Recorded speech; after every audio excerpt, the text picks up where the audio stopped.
up, CEOs? It's your CEO, Zai. This is the Certified Earners Only channel where I highlight and shed light on all upcoming CEOs. Today we're going to be interviewing Shekinah Lee, the founder and CEO of Lynn and Company.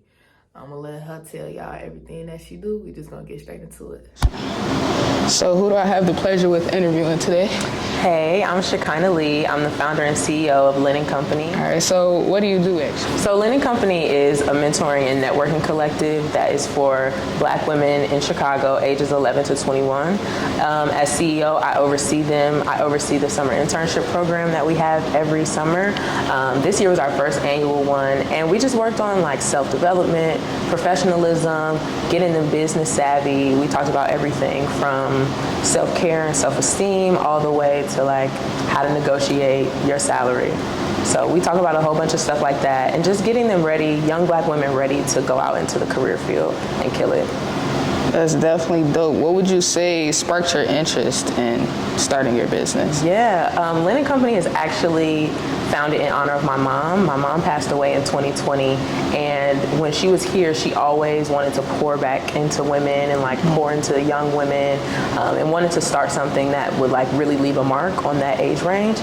So when she passed in 2020, I picked up the torch, and in 2021, Lynn and Company was founded, and here we are today doing exactly what she wanted to do. That's great. I know she's definitely proud of you for what you're doing. You're definitely making an impact.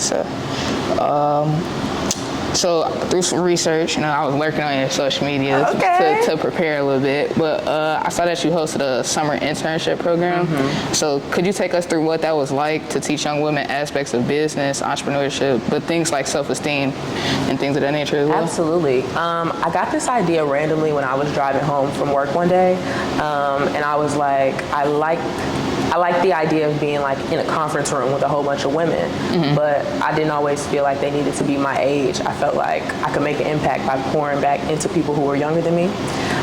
So that's how I got the idea to start the summer internship program. Also, when I was young, like I did a lot of summer internship programs. So I wanted to build it to be both fun but informative, and it wasn't the easiest to build. I kind of like looked back at the internship programs that I did before, and I kind of modeled some of the things that I learned that I felt like I needed to learn. And then I just put together a 10-week curriculum based off of things that I felt that girls in that age range needed to learn. And we hooked up with this beautiful space that we're in right now, and we just kind of went on from there. We had the curriculum, and then we just started to implement it. So since you're dealing with kids that are like all different age groups, would you say that there is a struggle sometimes? Absolutely. When I feel like God gave me this idea, I'm glad that I was obedient, but I wasn't always obedient to what he said at first. He said kids, and I'm like, he didn't say that. Like, he couldn't have said that. Because I was never like a huge fan of kids. I was never like, I wasn't the babysitter, I wasn't the nanny.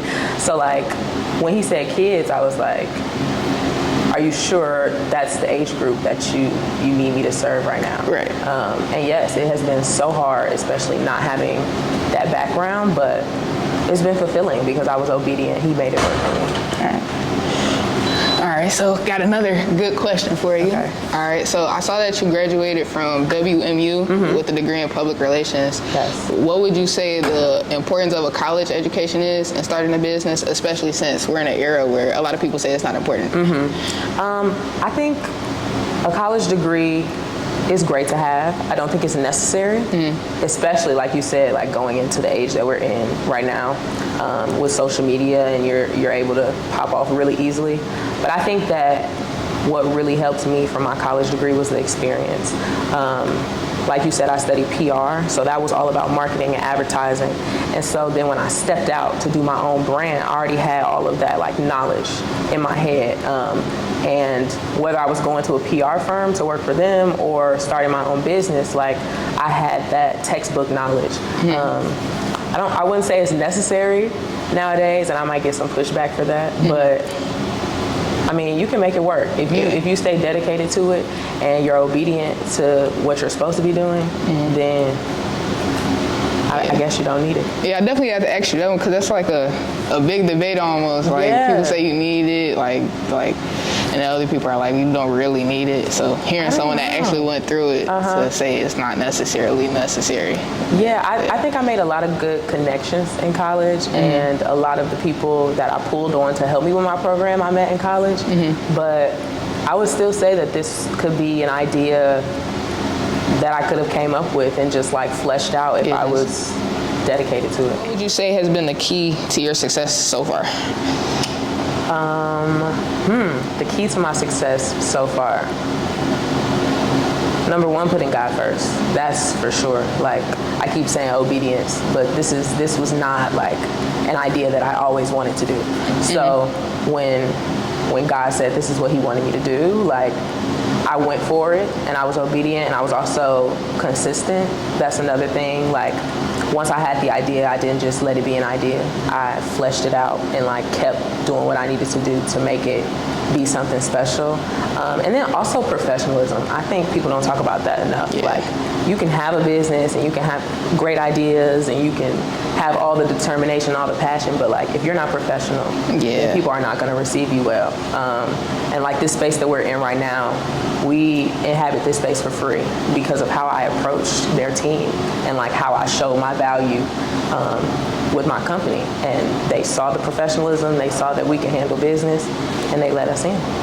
That's definitely a bar, because a lot of times, since we're all young, like trying to chase our dreams, we don't oftentimes like pick up on a professionalism piece, and it shows like really bad on our end. So professionalism is definitely a key. Because even with customer service, like I see people like they'll have a dope business, but it's just the way they interact with the people that they're supposed to be serving, it's not always received the best way.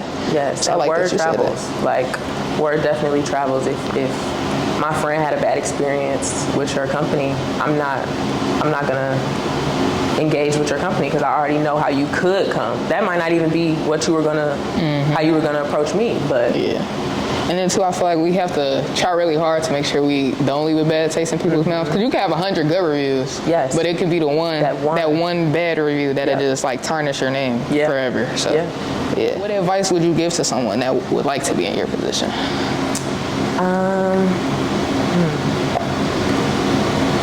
I would say believe in yourself, believe in your skills. That's something that's not always the easiest to do. Sometimes we feel underqualified and we feel like even though I went to college, even though I had all these experience, even though I may be professional, like I'm not a leader or I'm not smart enough to be in a leadership role, but we all are because we all have different experiences that people can find value in. And so I would just say believe that you are qualified, believe that if it came to you as an idea, then you can do it, you can flesh it out. That's a word. And another thing about professionalism, because I see that's like really important to you, the value of professionalism. Yeah. What are 3 tips you would give to someone that like they know they struggle in that area? What are 3 tips you would give to someone that wants to work on that? Yes. Number 1, dress the part. How you show up for yourself and what you put on is how people receive you. I teach my interns that all the time. They're required to come to our program in business casual clothes. Today is the last day, so you probably saw them in jeans, but like dressing the part, because if I'm, trying to close a deal and I don't look like I could be put in front of executives, then that's how people receive me and that's how they're going to treat me. So number 1, dress the part. Number 2, professionalism. I would say, like, for me, what helped me with my professionalism is getting comfortable with public speaking. That's like a huge thing because public speaking is not just always standing in front of a crowd. Sometimes it's a one-on-one conversation with somebody who can do something big for you, but you just are not comfortable with being in front of people. So work on just your comfortability in front of people, and that comes with believing in yourself, like knowing who you are. And it doesn't matter who you're standing in front of, like be you and believe in what's in your head, and then it'll come out the right way. 3rd, I would say mimic other professionals that you see. You don't always have to like reinvent the wheel.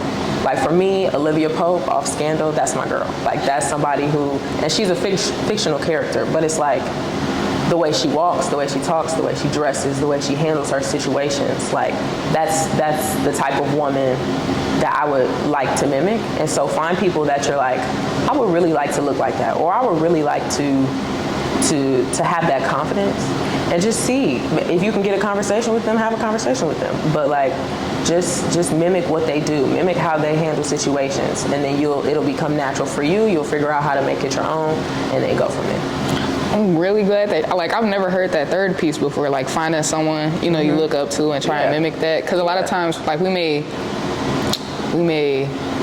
like mirror someone's style or, you know, like after their business, but I've never heard of like mirroring the way someone is professionally. Like, and I think it's not, a lot of people don't talk about that because women nowadays are so in competition with each other, so that they see somebody that they like, they automatically go to hating, or they automatically go to like, well, I'm not going to mimic that because then I'm copying her. When like that's not how it's supposed to be. Like if you see somebody that is striving for success and doing stuff that you want to do, why wouldn't you try to like follow in their footsteps? Right. Why wouldn't you try to mimic their professionalism, what we're talking about right now? Like it's not about competition, it's about it should be more so about unity, and like us all being like, okay, this works, this has worked for her, so like what can I do to like mimic what she did? So, being that you said that there is a lot of competition when it comes to like women in business, what do you think needs to be the change to like see that like change in the culture for more unity and things of that nature? I don't know. It's like women in competition is so much deeper than business. It starts with like self-esteem. Like that's the basis of it. Some women come into corporate scenarios or even like any business professional scenarios, and they feel like because the man is already at the top that the women are their other competition, when it's just not the case. We're not going to get anywhere. If you see like the people who are actually successful, they usually have people around them who are also successful, who they're lifting up, who are lifting them up. And so I think it just starts with like self-esteem. Believe in yourself. Like worry about your own stuff.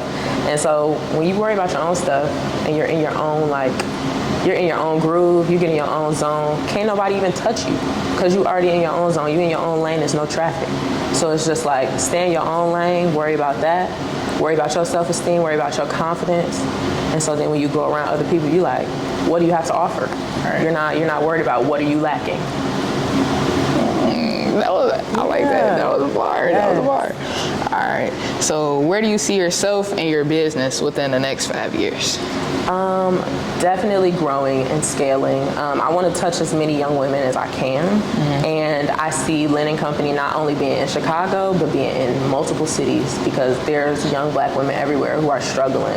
And not just struggling with professionalism, people are struggling to eat. Like they have real life problems. And so I see Lynn and Company moving past just working on professional development and also working on like life issues and helping as many people as we can, touching as many people as we can. All right, that's definitely been a bar. You've been dropping some gems. I'm gonna give you one last question before we wrap up. Okay. Where can we find you on social media? Yeah, so you can find me on Instagram. My Instagram is Shekinah, SHEKIN_H. And also Lynn and Co's @ is LYNN_N_Co, which is also in my bio. You can find me on Facebook at Shekinah Lynn Lee. You can find me on TikTok at SHEKIN_H. And yeah. All right, it's definitely been a pleasure interviewing you. Wish you nothing but the best. Thank you. In the future and in the present. And thank you. Yeah.